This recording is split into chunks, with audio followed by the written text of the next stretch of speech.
Hi from Tyres. I've got a Seat Leon here. It's on a 14 plate.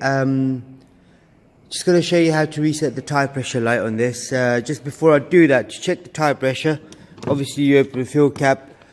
On here you've got the tyre pressure, which is 2 bar 29 psi or 1.8 26 psi, 2.4 35, 2.6 38. Just keep it in between 32 all round. That'd be good enough for the car. Once you've done the pressure, all you do then is switch the ignition on. Now, some of the German cars, you'd see there'd be a button here for the tyre pressure, there'd be a button here for the tyre pressure. But on this one, all you do is this light we're worried about, if you see there, loss of pressure. So what you do, you got 4 reports here, you press on the reports.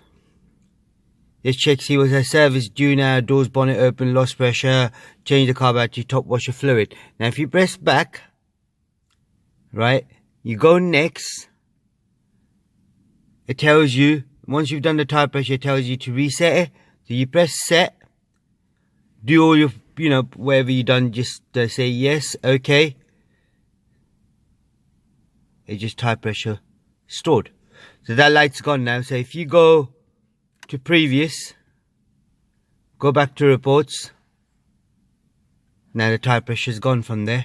So all you got is brake pads, washer fluid and service now, which I'm going to do in a minute. Now to get to this screen, you got to press car. If you go to menu, right, then you can scroll around, just press car and then reports, whatever you need to find out about your car. That's all you got to do on yours as well. Now the light's gone from there as well, so that's pretty good.